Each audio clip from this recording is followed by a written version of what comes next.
ಅವರು ಮೈಸೂರು ಮೆಡಿಕಲ್ ಕಾಲೇಜ್ನಲ್ಲಿ ಓದಿದ್ದು ಮತ್ತು ಮೈಸೂರು ಮೆಡಿಕಲ್ ಕಾಲೇಜ್ನಲ್ಲೇ ಕೆಲಸ ಮಾಡ್ಕೊಂಡಿದ್ದರು. ನನಗೆ ಭಾಳ ಪರಿಚಯಸ್ಥರು. ಯಾಕಂದರೆ ಅವ್ರ ಸ್ನೇಹಿತ ನಾನು ಒಂದೇ ಲಾಡ್ಜ್ನಲ್ಲಿದ್ದು. ಸಿ ಕೆ ರಾಮು ಅಂತೇಳಿ ಅವ್ರ ಸ್ನೇಹಿತರು ಕುಪ್ಪೇಗಾಲದಲ್ಲಿ. ರಾಮು ಹಾಲಿನ ರಾಮು ಅಂತ ಕರಿತಿದ್ದ ನಾವು ಅವನಿಗೆ. ಅವ್ರಿಗೆ ಕುಳ್ಳಯ್ಯನವರು ಭಾಳ ಪರಿಚಯ. ನಾನು ರಾಮು ಪಕ್ಕದ ರೂಮ್ನಲ್ಲಿದ್ದು. ಆಗ ರಾಮನ್ ನೋಡೋಕ್ಕೆ ಕುಳ್ಳಯ್ಯನವರು ಬರ್ತಿದ್ರು.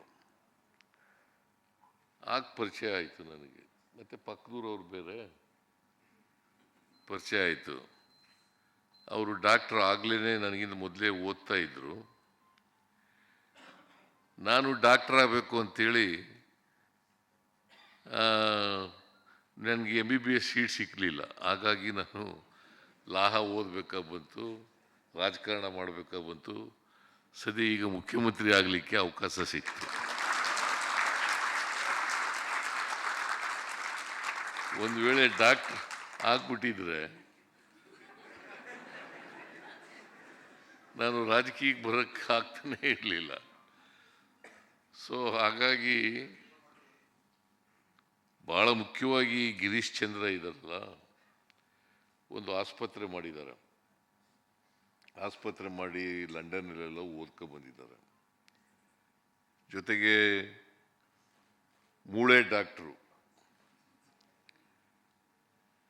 ಮೂಳೆ ಈ ಮಂಡಿ ಮತ್ತು ಹಿಪ್ಸು ಜಾಯಿಂಟನ್ನು ರೀಪ್ಲೇಸ್ ಮಾಡೋದಿದೆಯಲ್ಲ, ಅದರಲ್ಲಿ ಉನ್ನತ ವ್ಯಾಸಂಗ ಮಾಡಿರೋದ್ರಿಂದ ಏನು ಹೊಸ ಟೆಕ್ನಾಲಜಿ ಇದೆ, ಆ ಟೆಕ್ನಾಲಜಿಯನ್ನು ಬಳಸ್ಕೊಳ್ತಕ್ಕಂಥ ಪ್ರಯತ್ನವನ್ನು ಮಾಡಿದ್ದಾರೆ. ನಾನು ಕೇಳಿದೆ, ಈಗ ಈ ರೊಬ್ಯಾಟಿಕ್ ಸರ್ಜರಿ ಇದೆಯಲ್ಲ, ಇದು ಮೈಸೂರು ನಗರದಲ್ಲಿ ಇದೇ ಮೊದಲು. ಬೆಂಗಳೂರಿನಲ್ಲಿದ್ದಾವೆ, ಆದರೆ ಮೈಸೂರಿನಲ್ಲಿ ಇದೇ ಮೊದಲು. ನನಗೆ ಭಾಳ ಸಂತೋಷ ಆಗ್ತಾ ಇದೆ. ನಮ್ಮೂರ ಪಕ್ಕದೂರವರು ಇಷ್ಟೊಂದು ಮೇಲಕ್ಕೆ ಬಂದಿರತಕ್ಕಂಥದ್ದು ವೈದ್ಯಕೀಯ ಕ್ಷೇತ್ರದಲ್ಲಿ ಭಾಳ ಸಂತೋಷ.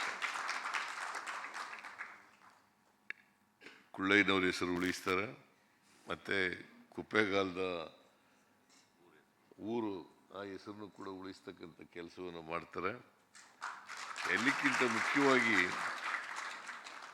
ಈ ಇತ್ತೀಚಿನ ವರ್ಷಗಳಲ್ಲಿ ಈ ಹಿಪ್ಸ್ ಪೇನ್ ರೀಪ್ಲೇಸ್ಮೆಂಟ್ ಮಾಡಿಸ್ಕೋಬೇಕಾಗಿರೋದು, ನೀ ರೀಪ್ಲೇಸ್ಮೆಂಟ್ ಮಾಡಿಸ್ಕೋಬೇಕಾಗಿರ್ತಕ್ಕಂಥದ್ದು ಭಾಳ ಕೇಸ್ಗಳು ಬರ್ತವೆ.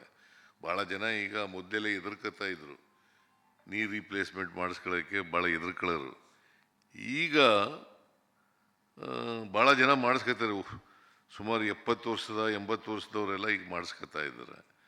ಸಾಮಾನ್ಯವಾಗಿ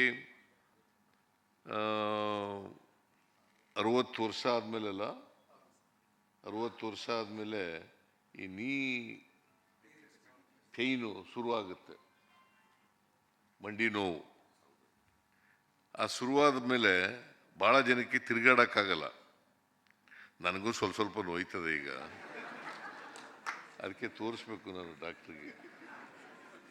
ಇಲ್ಲಿವರೆಗೂ ತೋರ್ಸಕ್ಕೆ ಹೋಗಿಲ್ಲ, ಸ್ವಲ್ಪ ನೋವಾಗುತ್ತೆ.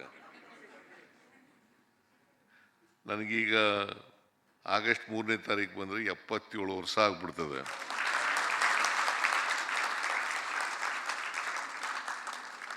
ಸ್ವಾಭಾವಿಕವಾಗಿ ಬರಲೇಬೇಕಲ್ಲ.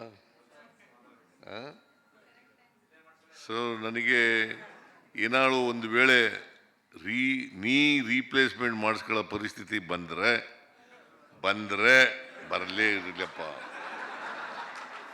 ಒಂದು ವೇಳೆ ಬಂದರೆ ಗಿರೀಶ್ ಚಂದ್ರನ್ನೇ ಭೇಟಿ ಆಗ್ತಿದ್ದೆ.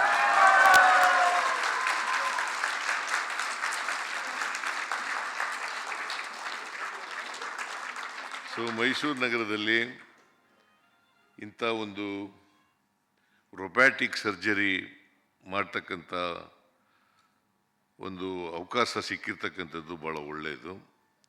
ಮೈಸೂರು ನಗರದ ಜನರಿಗೆ ಅಷ್ಟೇ ಅಲ್ಲ, ಇಡೀ ರಾಜ್ಯದ ಜನರಿಗೆ ಇದು ಅನುಕೂಲ ಆಗಲಿ ಅಂತೇಳಿ ಈ ಸಂದರ್ಭದಲ್ಲಿ ಆಶಿಸ್ತಾ, ಜೊತೆಗೆ ಒಂದೇ ಒಂದು ಡಾಕ್ಟರ್ಗಳು ಏನಪ್ಪ ಮಾಡಬೇಕು ಅಂದರೆ, ನಮ್ಮ ಸಮಾಜದಲ್ಲಿ ಬಡವರು ಇದ್ದಾರೆ, ಶ್ರೀಮಂತರಿದ್ದಾರೆ. ಶ್ರೀಮಂತರ ಹತ್ರ ದುಡ್ಡು ವಸೂಲು ಮಾಡಿ, ಬಡವರ ಹತ್ರ ಸ್ವಲ್ಪ ಕಮ್ಮಿ ಮಾಡಿ ಅಷ್ಟೇ. ಶ್ರೀಮಂತರು ಯಾಕಂತಂದರೆ ಖಾಸಗಿ ಆಸ್ಪತ್ರೆಗೆ ಹೋಗೋದು ಶ್ರೀಮಂತರು, ಬಡವರೆಲ್ಲ ಸರ್ಕಾರಿ ಆಸ್ಪತ್ರೆಗೆ ಹೋಗ್ತಾರೆ. ಒಂದು ವೇಳೆ ನಿಮ್ಮ ಹತ್ರ ಬಂದರೆ ಅಂಥವ್ರಿಗೆ ಸಹಾಯ ಮಾಡ್ತಕ್ಕಂಥ ಕೆಲಸವನ್ನು ಮಾಡಿ. ಯಾಕಂದರೆ ಕುಳ್ಳಯ್ಯನವರು, ನೀವೆಲ್ಲ ಕಷ್ಟಪಟ್ಟಿದ್ರೆ ಇಲ್ಲೋ ಗೊತ್ತಿಲ್ಲ, ಕುಳ್ಳಯ್ಯನವರು ಭಾಳ ಕಷ್ಟಪಟ್ಟಿದ್ರು, ಅದು ಗೊತ್ತಿದ್ದು. ಡಾಕ್ಟರ್ ಆಗಬೇಕಾದ್ರೆ ಭಾಳ ಕಷ್ಟಪಟ್ಟು ಡಾಕ್ಟರ್ ಆಗಿದ್ರು. ಸೊ ಅದರಿಂದ ನಾವೆಲ್ಲ ಡಾಕ್ಟರ್ ಆಗೋದು ಯಾಕಪ್ಪ ಅಂತಂದರೆ ಸಮಾಜದ ಜನರಿಗೆ ಸೇವೆ ಮಾಡಲಿಕ್ಕೋಸ್ಕರ. ಮತ್ತು ಡಾಕ್ಟ್ರುಗಳನ್ನ ನೀವು ಕಷ್ಟದಲ್ಲಿ ಅವ್ರಿಗೆ ಸಹಾಯ ಮಾಡಿದ್ರೆ, ಕಷ್ಟದಲ್ಲಿ ಅವ್ರಿಗೆ ಜೀವ ಉಳಿಸ್ತಕ್ಕಂಥ ಕೆಲಸ ಮಾಡಿದ್ರೆ ನಿಮ್ಮನ್ನು ಯಾವಾಗಲೂ ಕೂಡ ನೆನ್ಕೊಳ್ತಾರೆ.